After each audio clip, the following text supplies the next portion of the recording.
Hi అండి, welcome back to my channel Yashasri world.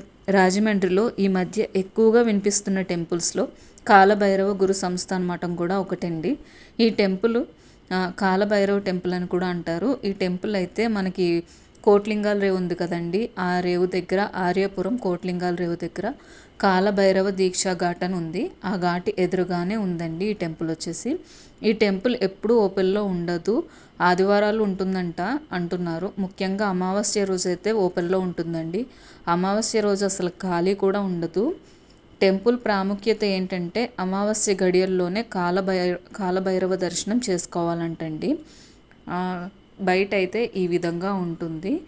మేము morning 5:30కి వచ్చామండి. మార్నింగ్ 5:30కి వచ్చేసరికి మా ముందు ఒక 50 మెంబర్స్ వరకు ఉన్నారు.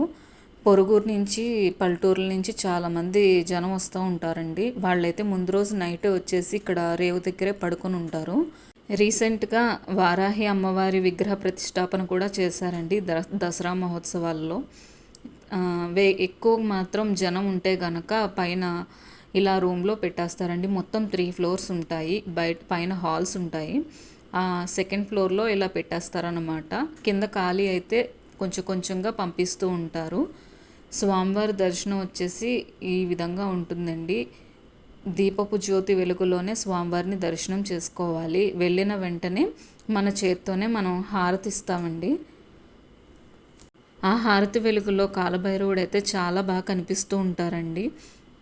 దర్శనం చేసుకొని కిందకి వస్తూ ఉంటే కింద మరో కాలభైరవ విగ్రహం ఉంటుందండి. ఒక పక్కనేమో వినాయక విగ్రహం ఉండి ఒక పక్కన కాలభైరవుని విగ్రహం ఉంటుంది.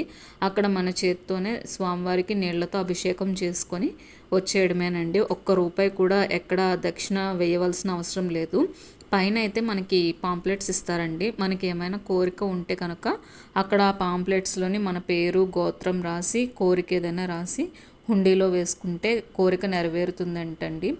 ఏదైనా ఆలయం కోసం మనం ఇస్తే అమౌంట్ వేసుకోవచ్చు, కానీ వెయ్యాలని రూల్ అయితే ఏమీ లేదు. అక్కడ వేయమని కూడా ఏం చెప్పరండి.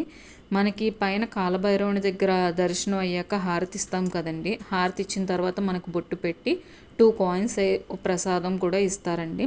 ఆ కాయిన్స్ని 4 యాలకులు వేసి కలిపి గుడ్డలో కట్టి బీరువాలో పెట్టుకుంటే మంచిదంటండి.